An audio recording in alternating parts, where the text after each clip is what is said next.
دوستو، ایک بہت بڑا المیہ ہے کہ اللہ رب العزت نے آپ کو مجھے انسان بنایا، لیکن جس نے بنایا اس کے ہم باغی ہو گئے ہیں، بغاوت پر اتر آئے ہیں، جس کا نتیجہ آئے دن ہم پریشانیوں میں مبتلا ہوتے جا رہے ہیں۔ انسان ایک ایسا ظالم ہے کہ وہ اپنے خالق کو نہیں پہچانتا۔ وہ کبھی بھی یہ نہیں سوچتا کہ مجھے پیدا کرنے والا بڑا طاقتور ہے، وہ جب چاہے جس وقت چاہے وہ سب کچھ کر سکتا ہے۔ لیکن انسان غفلت میں مبتلا ہے، وہ اپنے آپ کو خدا سمجھ بیٹھا ہے۔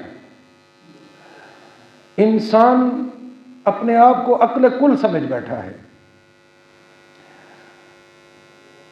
جس کی وجہ یہ ہے کہ وہ جو اپنے آپ کو عقل کل سمجھتا ہے، پھر اس کا نتیجہ یہ نکلتا ہے کہ وہ چونکہ برائی کو برائی نہیں سمجھتا، وہ گناہوں کی دلدل میں پھنستا جا رہا ہے۔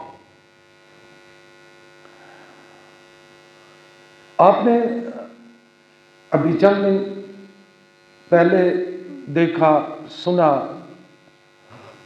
کہ انسانیت کی کتنی بڑی تذلیل کی گئی ہے ہمارے ملک کے اندر، بلکہ تذلیل ایک چھوٹا لفظ ہے، اس سے بڑا کوئی لفظ میرے ذہن میں ہوتا تو شاید میں وہ بھی کہتا، لیکن اس کے باوجود انسان اتنا بڑا ظلم کرنے کے باوجود بھی اترا رہا ہے، اپنے آپ کو وہ بڑا عقل کل سمجھ رہا ہے۔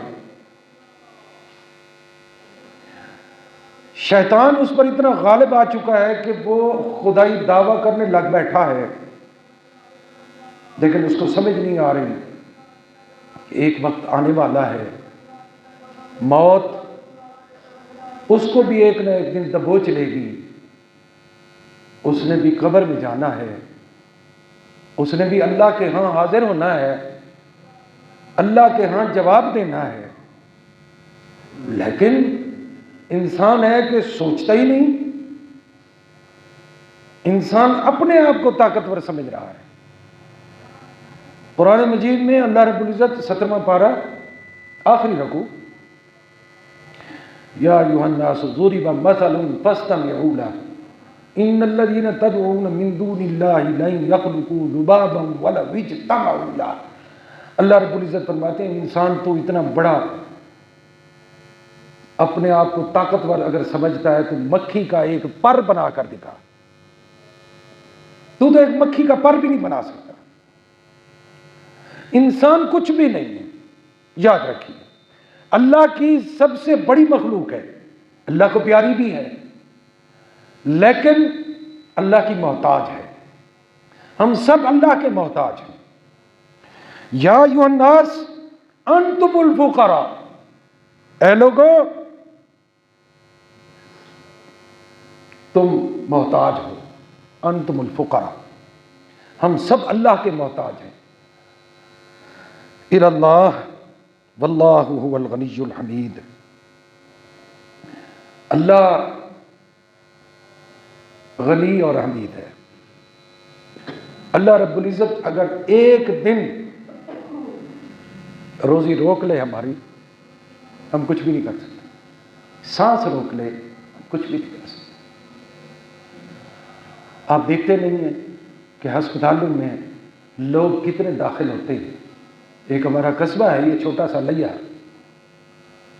اور اس کے ہسپتال میں کئی دفعہ جانے کا موقع ملتا ہے، کبھی خود داخل ہوتے ہیں، کبھی کسی مریض کی عیادت کے لیے، پتہ چلتا ہے کہ پورا ضلع ادھر ہی آیا ہوا ہے۔ کوئی روتے ہوئے آتے ہیں، ہنستے ہوئے جاتے ہیں، کئی ہنستے ہوئے آتے ہیں، روتے ہوئے جاتے ہیں۔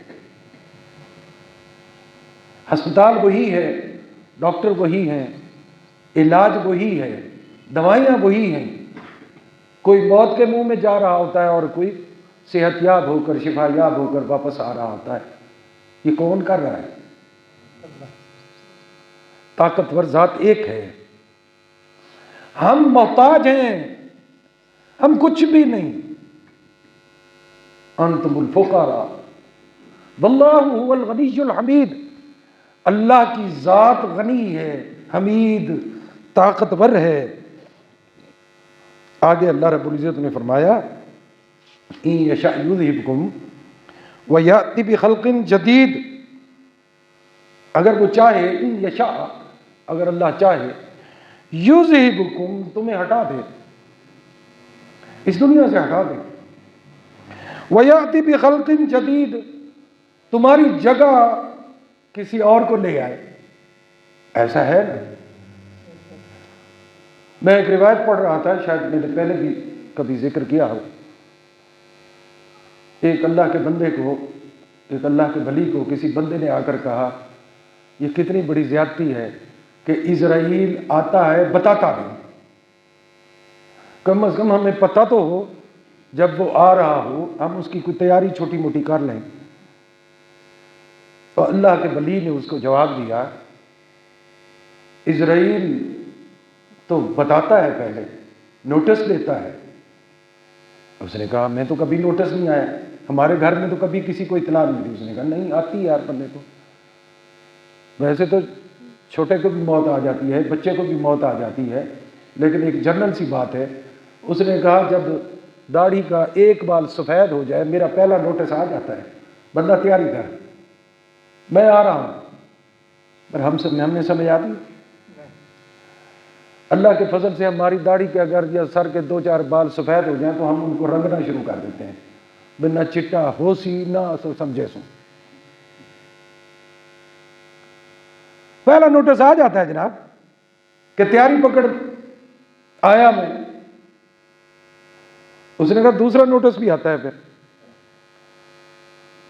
جب کسی کا پوتا پیدا ہو جائے، بیٹے کے بعد پوتا پیدا ہو جائے. اس نے کہا اسرائیل کہتا ہے میرا دوسرا نوٹس آ جاتا ہے، تیری جگہ لینے والا آ گیا تو تیاری پکڑ. ہم سمجھتے ہیں اس بات. اسی لیے پھر اللہ نے فرما دیا ان یشاء یذہبکم، میں جب چاہوں تو پھر یأتی بخلق جدید، میں تیری جگہ پھر کسی اور کو بھی لے آؤں گا، یا لے آ سکتا ہوں، میں طاقتور ہوں. وما ذلک علی اللہ بعزیز، میرے لیے یہ کوئی مشکل بات نہیں ہے.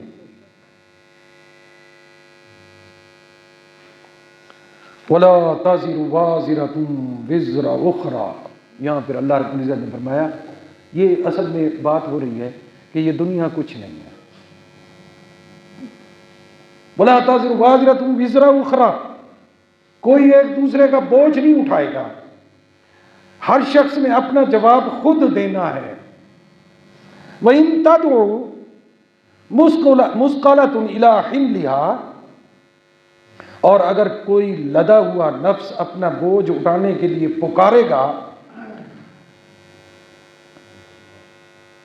لا يحمل منه شيء ولو كان ذا قربى، تو اس کے بار کا ایک ادنا حصہ بھی ہٹانے کے لیے کوئی نہیں آئے گا، بٹانے کے لیے کوئی نہیں آئے گا. اس کا وزن اٹھانے، وزن کی سے مراد گناہ ہے، گناہوں کا وزن اٹھانے کے لیے پھر کوئی نہیں آئے گا. اس کا قریب ترین رشتہ دار ہی کیوں نہ ہو وہ بھی نہیں آئے گا. انما تنذر الذین یخشون ربهم، اے نبی تم صرف انہی لوگوں کو متنبہ کر سکتے ہو، یخشون ربهم بالغیب، جو غیب پر بن دیکھے ایمان لائے ہیں، ڈرتے ہیں اللہ سے، واقاموا الصلاۃ، اور نماز پڑھتے ہیں. دراصل یہ جو نماز عبادت ہے یہ وہ شخص پڑھ سکتا ہے جس کے دل کے اندر خوف خدا ہو. وہ شخص نہیں پڑھتا نماز، اللہ اس کو توفیق ہی نہیں دیتا جس کے دل میں خوف خدا نہ ہو. باقی اللہ کو نہ ہماری ضرورت ہے، نہ ہماری اس نمازوں کی ضرورت ہے، ہمارے سجدوں کی ضرورت نہیں ہے اللہ کو، ہمارے رکوع کرنے کی، قیام کرنے کی، اللہ کو اس کی کوئی ضرورت نہیں، اللہ تو اللہ ہے۔ لِنَبْلُوَكُمْ أَيُّكُمْ أَحْسَنُ عَمَلًا، اللہ تو صرف دیکھنا چاہتا ہے، آزمانا چاہتا ہے کہ میں نے اپنے بندے کو اتنی نعمتوں سے نوازا، کیا یہ میرے دروازے پہ آتا ہے؟ میرا منادی حی علی الصلاح حی علی الفلاح کی آواز دے رہا ہے، کیا یہ اس کی آواز سن کر پہنچتا ہے؟ اللہ تو صرف یہ دیکھنا چاہتا ہے، باقی اللہ کو ہماری نمازوں کی ضرورت نہیں۔ نماز خوف خدا ہونے کی علامت ہے۔ حضرت علی کتنا بڑا نام ہے، کتنے بڑے طاقتور تھے وہ، اور جنگجو تھے، تلوار بڑی زبردست چلاتے تھے، لیکن جب اذان آتی تھی روایات میں آتا ہے کہ ان کے چہرے کا رنگ پیلا ہو جاتا تھا اور وہ کانپنے لگ جاتے تھے۔ پھر لوگوں نے پوچھا امیر المومنین آپ تو بڑے طاقتور ہیں، ماشاءاللہ آپ نے کبھی پیٹھ نہیں دکھائی دشمن کو، اتنی جنگوں میں ہم نے آپ کو لڑتے ہوئے دیکھا ہے، آپ کبھی نہیں گھبرائے، اور جب اذان آتی ہے آپ کانپنا لگ جاتے ہیں۔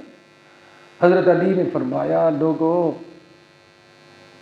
بلاوا بڑی ہستی کا ہے، کبھی اذان کے لفظوں پہ آپ نے غور کیا ہے؟ پہلا لفظ کیا ہے؟ اللہ اکبر، اللہ بہت بڑا ہے۔ حضرت علی فرماتے ہیں جب اللہ بہت بڑا ہے، وہی کہہ رہا ہے حی علی الصلاح حی علی الفلاح، آ ذرا آ میرے پاس آ، اب میرے دل میں خوف اور ڈر پیدا ہو جاتا ہے، وہ بلا رہا ہے، پتہ نہیں میرے ساتھ ہوگا کیا۔ ہم تو مسجد میں ایسے آتے ہیں نا، ہمیں فکر ہی نہیں، پرواہ ہی نہیں ہوتی، یقین کی مجھ سمیت میری بھی یہی حالت۔ کامیاب شخص وہی ہے جس کے دل میں خوف ہے اللہ کا۔ وَمَن تَزَكَّىٰ فَإِنَّمَا يَتَزَكَّىٰ لِنَفْسِهِ، جو شخص بھی پاکیزگی اختیار کرتا ہے اپنی بھلائی کے لیے کرتا ہے، وَإِلَى اللَّهِ الْمَصِيرُ، اور اللہ کی طرف ہم نے پلٹ کر جانا ہے۔ کوئی ہے جو اللہ کی طرف نہ جائے؟ کوئی ہے؟ فرعون جیسے لوگ بھی وہاں حاضر ہوں گے جو اپنے آپ کو بڑے بادشاہ بڑے طاقتور سمجھتے تھے۔ ہم سب نے اللہ کی طرف پلٹ کر جانا ہے، یہ علیحدہ بات ہے، کوئی پہلے جا رہا ہے کوئی بعد میں جا رہا ہے، اپنی باری کا انتظار ہو رہا ہے۔ آگے جو لفظ اللہ رب العزت نے فرمائے ہیں یہ اب بڑے سمجھنے والے، مثالیں دی ہیں دو تین اللہ نے۔ وما یستوی الاعمی والبصیر، اللہ رب العزت فرماتے ہیں کبھی دیکھنے والا اور اندھا برابر ہو سکتے ہیں؟ سوال کیا ہم سے، وما یستوی الاعمی والبصیر، اندھا اور دیکھنے والا کیا برابر ہو سکتے ہیں؟ نہیں ہو سکتے۔ پھر فرمایا ولا الظلمات ولا النور، کیا اندھیرا اور روشنی برابر ہو سکتے؟ آگے پھر ایک اور مثال دی، ولا الظل ولا الظل ولا الحرور، کیا چھاؤں یعنی سایہ اور تپتی ہوئی دھوپ برابر ہو سکتے؟ آگے پھر ایک اور مثال دی، وما یستوی الاحیاء ولا الاموات، کیا زندگی اور موت برابر ہو سکتی؟ جس طرح یہ اللہ نے مثالیں دی ہیں کہ اندھا اور دیکھنے والا برابر نہیں ہو سکتے، اور ٹھنڈی چھاؤں اور تپتی ہوئی دھوپ برابر نہیں ہو سکتے، اندھیرا اور اجالا برابر نہیں ہو سکتے، اسی طرح گناہ گار اور نیک انسان برابر نہیں ہو سکتے۔ بس اب آپ دیکھ لیں قرآن نے تو کھول کھول کے سب کچھ بتا دیا۔ المیہ کہاں پہ آتا ہے، مسئلہ کہاں پہ پیدا ہو رہا ہے، ہر شخص سمجھتا ہے یہ بات۔ قرآن نے تو مثالیں 1500 سال پہلے دی ہیں، آج بھی ہر شخص یہ باتیں سمجھتا ہے، لیکن وجہ کیا ہے؟ پھر مسئلہ کہاں پہ پیدا ہو رہا ہے؟ مسئلہ وہاں پہ پیدا ہو رہا ہے جب انسان اپنے آپ کو عقل کل سمجھ بیٹھتا ہے، یعنی میں جو کہہ رہا ہوں وہ سچ ہے، وہ حق ہے، تو غلط ہے۔ بعض اوقات وہ انا کو آگے لے کر چلتا ہے اس بات پہ، بھائی بھائی کی بات نہیں مان رہا، بیٹا باپ کی بات نہیں مان رہا، وہ ہماری سرائیکی زبان میں کہتے ہیں شریکہ، ایک تو یہ ہمیں لڑ گیا ہے۔ دوستو یہ شریکے شروکے سے کچھ نہیں بنے گا۔ میں نے کئی مرتبہ آپ سے عرض کیا، میں نے ایک بزرگ کی کتاب پڑھی تھی اور وہ آج تک اس کے 2-3 فکرے میرے ذہن میں بیٹھے ہوئے ہیں، وہ نکلتے نہیں۔ انسان کبھی گناہ کر ہی نہیں سکتا اگر وہ ایک چھوٹا سا کام کر لے، اور وہ یہ کہ کوئی بھی حرکت کرنے سے پہلے، کوئی بھی کام کرنے سے پہلے وہ سوچ لے، تھوڑی دیر رک جائے، سوچے، چند لمحے، چند سیکنڈ، منٹ بھی نہیں کہہ رہا، سوچ کر وہ یہ کہے اللہ مجھے دیکھ رہا ہے، بس اللہ مجھے دیکھ رہا ہے۔ پھر جو صحیح کام ہوگا وہ انسان کر جائے گا، جو برے کام ہوگا، بری بات ہوگی، وہ پھر نہیں کرے گا، اللہ اس کو دیکھ رہا ہے۔ ہم کتنے بدبخت ہیں، باپ سے تو ڈرتے ہیں، بڑے بھائی کے سامنے ہم غلط کام نہیں کرتے، چلو یہ تو رشتہ دار ہیں، چچا ماموں تایا، ان کے سامنے تو ہم کام برا نہیں کرتے، غلط کام نہیں کرتے، ہم محلے دار کے سامنے بھی غلط کام نہیں کرتے، یار یہ جا کر بتا دے گا، ڈرتے ہیں، نہیں ڈرتے تو اسے اللہ سے نہیں ڈرتے۔ وَأَنْتُمُ الْفُقَرَاءُ، یار ہم تو محتاج ہیں اس کے، پیٹھ پیچھے ہم گلے کرتے ہیں، بہت ہے نہیں ہے شروع۔